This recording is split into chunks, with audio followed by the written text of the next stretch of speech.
She hands it off to Jackson. Jackson uses the screen, lost the handle, bounced past to Plum. Plum loses it, regains it, throws it up for grabs.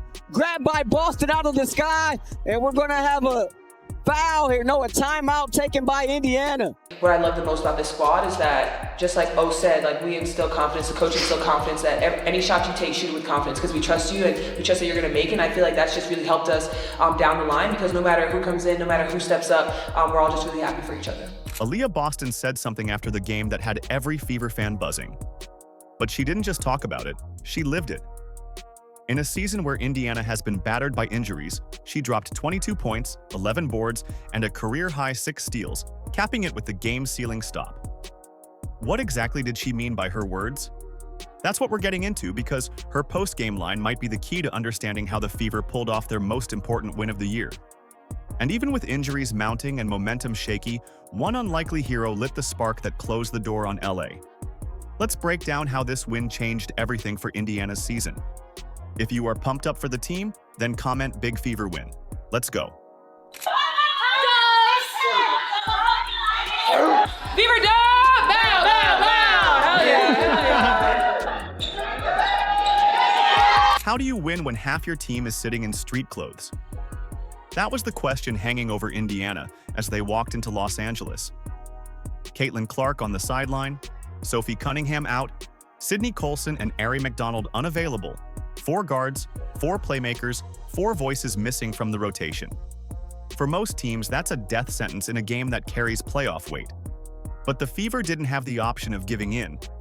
They came in with nothing to lean on but grit and belief in whoever was left standing. About the resilient, nature of our team, I think one other thing that sometimes goes missed is just the character of these women, right? Especially this group that's been here, that's gone through all of this, and then the ones that we've brought in. We brought in with O and Shay and AP. I mean, these are women who care about winning. These are women who care about one another. These are women who sacrifice every single day. It wasn't just about the names on the injury list either. This wasn't some random regular season game in August. The Sparks weren't just another opponent. They had beaten Indiana every single time they met this year. 3 matchups, 3 losses, each one a little more frustrating than the last. And the standings made it even worse. The Fever sat in 6th, clinging to a playoff spot, while Los Angeles was lurking just 2 games behind in 9th. That gap could shrink in a heartbeat, and with 4 losses in the last 5, doubt had seeped into every conversation about this team. Were they collapsing at the worst possible time? Steph mentioned, whenever she sees you with the 2 black eyes, she smiles in a way because it just exemplifies your toughness.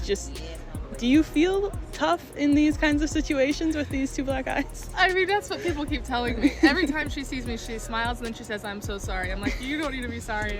This is what it is. And when I'm playing, I forget about it, and then I go look at the mirror. I'm like, oh shit, they're still there.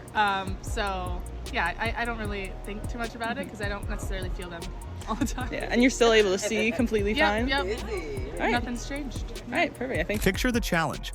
A team that looks fragile from the outside, 5 games left in the season, and now forced to pull together with patchwork lineups. It wasn't about finding a perfect rhythm anymore. It was about surviving every single possession. That mentality became their blueprint. Whoever got minutes had to play more than their role usually demanded. Whoever touched the court had to carry weight beyond their stat line. Originally, I was like, I just need to get the swelling to go down in my forehead. So I put a patch, slept with it. The next day, woke up and I was like, okay, the bump is almost gone, but now I have 2 black eyes. So that was tragic. But I mean, it's at this point, it's unfortunately won't be able to hide it. People know, so just rolling with it. Were you able to hide it for the photo shoots? The makeup artist did a really, really, really good job. And people that hadn't met me before were like, oh, I can't even tell. I'm like, okay, that's good. We'll take it. But I'm hoping they'll do some editing in the post. And then you saw Lexie Hull. She wasn't just playing.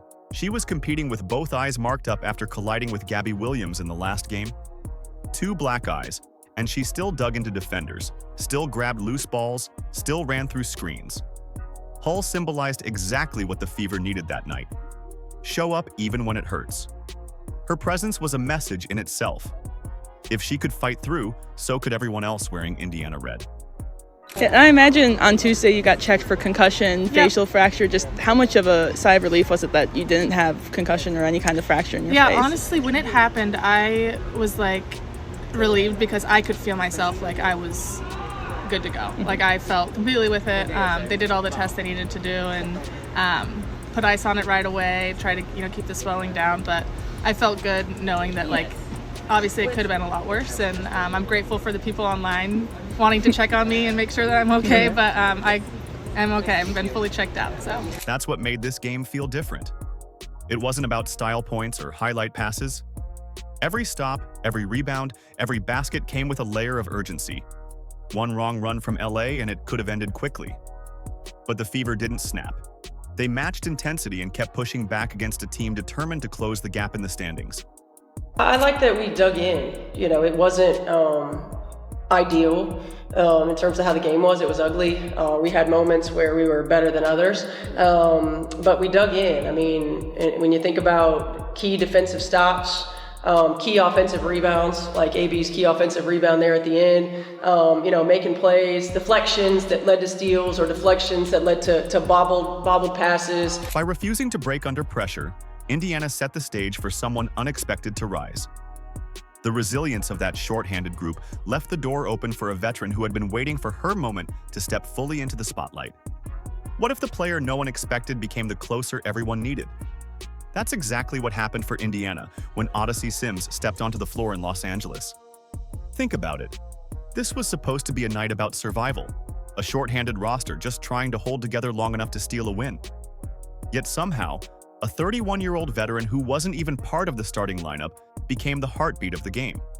And for Sims, the significance grew even bigger because of the jersey worn by the opponent.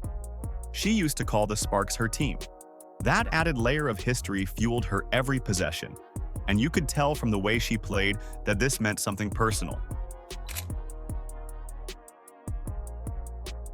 Sims left open for three. She got it.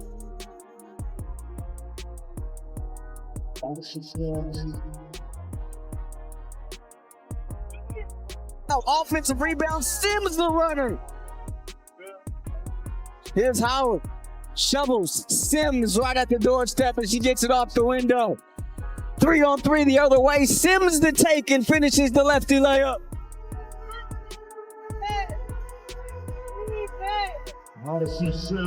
At this stage in her career, most people don't expect a backup guard to carry an offense. The scouting report doesn't circle her name the way it does Aliyah Boston or Caitlin Clark. But when your leading scorer Kelsey Mitchell can't find her rhythm, just 5 makes on 14 attempts, that's when the cracks usually start to show. Instead, Sims turned herself into the answer. She came in steady, decisive, and without hesitation. Every possession mattered, and she treated each one like she had been waiting for it her whole career. Down by Plum. Plum 1-on-2, ripped away there by Sims. Great play by Odyssey Sims. Played the ball. 3-on-3 the other way. Sims the take and finishes the lefty layup.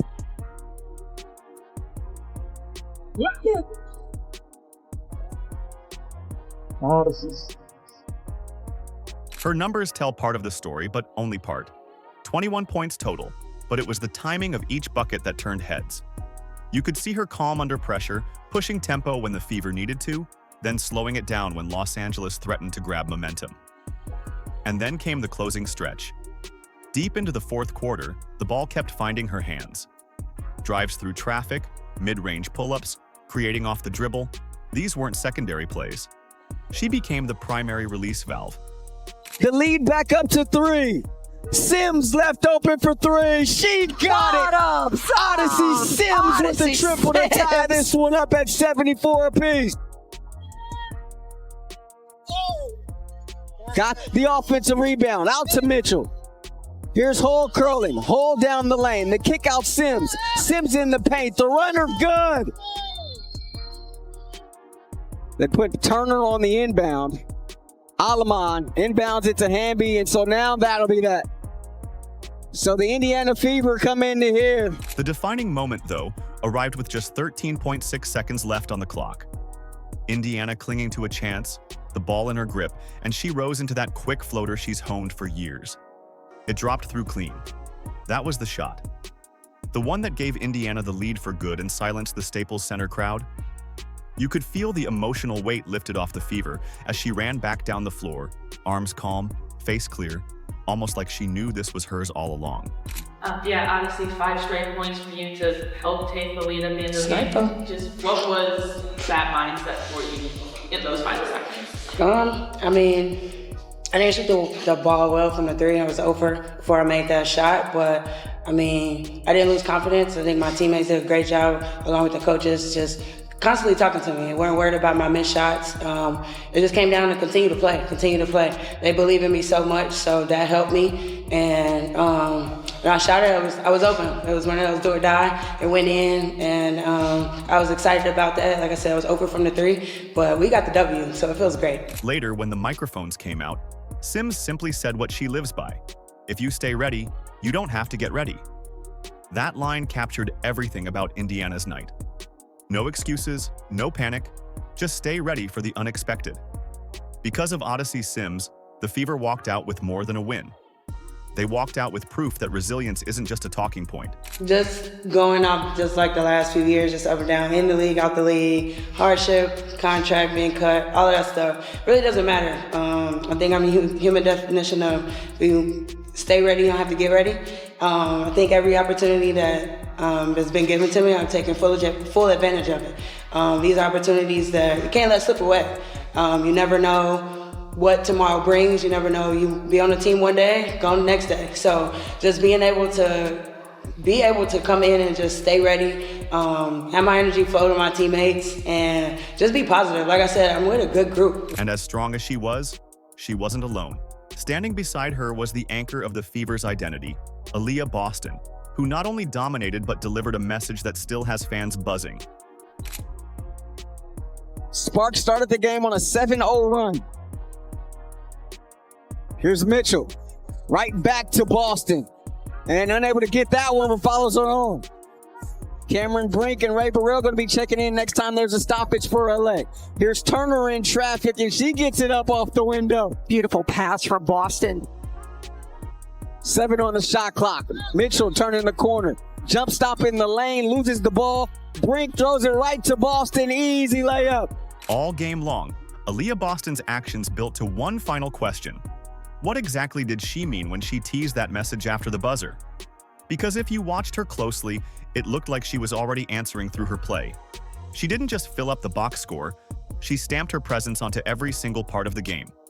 22 points powering the offense, 11 rebounds muscling through the Sparks front court, 4 assists keeping the ball moving, and then 6 steals, the highest mark she's ever had. That combination doesn't usually come from one player in one night, but Boston carried both ends of the floor without blinking. Julie Alamam, 5 points here tonight. They go high-low, and Boston the beneficiary. And that's the 18th point off of a Sparks turnover. Hamby the crossover. Hamby rejected there by Boston. Here's Mitchell, always dangerous with the ball in her hands. Finds Boston's free throw line. Boston against Hamby. Jump hook, gets the soft bounce. The defining moment came with so little time on the clock you almost missed it. Just 1.9 seconds left, Los Angeles desperate for one last chance, and Boston read the play perfectly. She reached in, ripped the ball clean, and ended it on the spot. No drama, no scramble, just a superstar shutting the door. She hands it off to Jackson. Jackson uses the screen, lost the handle, bounced past to Plum. Plum loses it, regains it, throws it up for grabs. Grabbed by Boston out of the sky, and we're going to have a foul here. No, a timeout taken by Indiana. Right after that, though, the cameras turned to her. Reporters asked about how this team fought, and that's when her message started spreading. Everyone wanted to know, what was that quote about? But tonight you guys showed resilience, coming back and just having that great floater for the win. Can you guys just talk about the camaraderie, everything that's happened with the team, the injuries, and just how you guys have been able to coalesce as one cohesive unit despite all of everything that's happened? Yeah, honestly, I think from the start of our season, we talked about a season's not going to be perfect, and if something happens, next woman up. And I feel like that's really been the story of our season. With everything that's happened, people we've added, no matter how late in the season, it's been next woman up. The answer was simple, but it resonated. Boston praised the Fever for their next woman up approach, the belief that if one player goes down, everyone else leans in harder. That's not just a throwaway phrase either. She had just done it herself, carrying a massive load while still trusting her teammates in critical possessions. But beyond her, this game was living proof of the culture. We have a deep team that a lot of people, a lot of players on our team could be playing and they're not. And that's a tribute to our depth, certainly, but also sometimes everybody wants to play, right? And I think the selfless nature of this group just can't be overstated. And that's why we're able to be in positions like this that we're able to be in. Think about Lexie Hull. Face bruised, eyes darkened from the collision in the last game, yet she charged through screens, dived after loose balls, and kept defending with the same intensity. Then look at Aerial Powers, sparking the offense and bringing energy off the bench as if nothing was going to slow her down. Add those moments together, and you see Boston's words playing out in real time. Her leadership is the glue keeping Indiana steady. The points and steals show up in the stat sheet, but her influence stretches further. When she repeats, "next woman up," it sends a message that no injury, no setback, no stretch of tough losses defines this roster. It's confidence that whoever is on the floor deserves to be there and can finish the job. Sims. They kick it out. Hole of three. Big bucket from Lexie Hull. And that identity means more than just motivational speeches. The win in Los Angeles locked Indiana into 6th place for now, building a safety cushion over Seattle while forcing the Sparks further back. A playoff berth feels a lot more secure, not because of luck or a single miracle shot, but because of a full team that believes in the exact mindset Boston described. Oh, on the hit ahead. Looking for Howard short corner, attacking against. Okay. Oh, what a spin move there. Spin cycle, rinse everything there from Natasha Howard. From here, though, the attention shifts again. Everyone saw Boston's leadership. Now the biggest question lingering is about the one star who hasn't yet returned. The name fans can't stop bringing up, Caitlin Clark. But there's one name that wasn't on the court tonight that has every fan asking the same question. When? When is Caitlin Clark finally coming back? She's been sidelined with that groin injury for weeks, missing 17 straight games, and yet now there's a spark of hope. For the first time in what feels like forever, she's back in practice gear. She's out there in team shoot-arounds, warming up pregame, and moving around with the group. It's not full game action yet, but it's the closest she's looked to herself since she went down. Nice roll!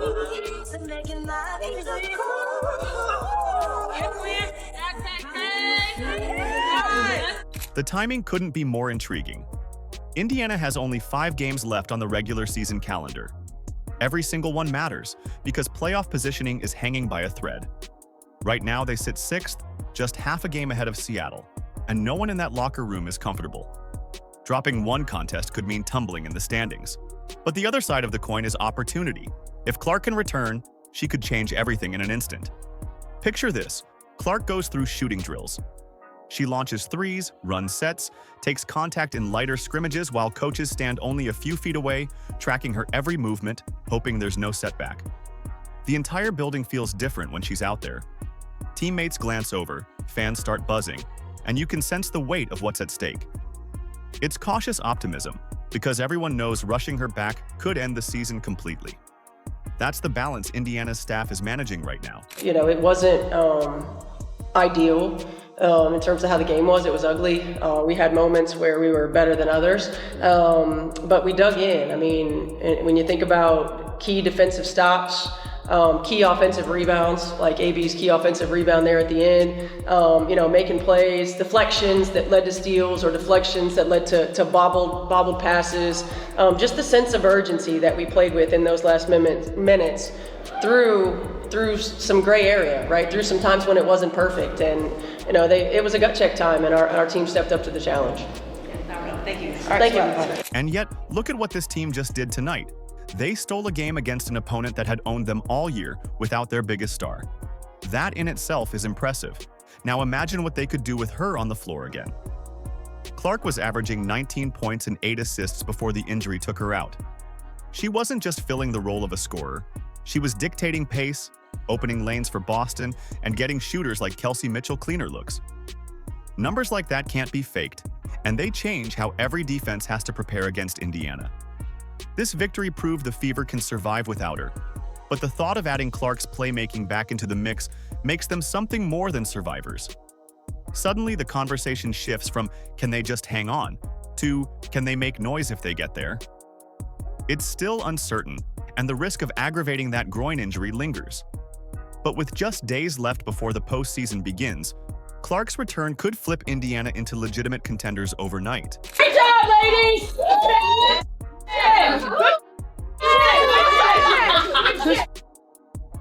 I'm really proud of you guys. That was an ugly, hard-fought win. Hard-fought win. And listen, we know that we didn't play our best basketball, and in those moments where we needed a stop, or we needed a big bucket, like that you don't teach. And y'all got it. And y'all got it. So again, marrying our energy effort with our execution. Okay, that's our journey. But this is a hard win right here. I'm proud of you guys. Great job. Together, 3, 1, 2, 3. Together. That's why tonight's win carries a weight that stretches well past the box score.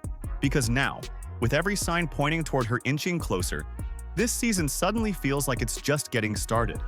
And that brings us to why beating the Sparks wasn't about surviving. It was about setting up something bigger on the horizon. This wasn't just a win for Indiana. It was proof they can fight, survive, and thrive even without their biggest star on the floor. Every possession showed toughness, and every extra effort reminded fans that this team isn't folding when it matters most.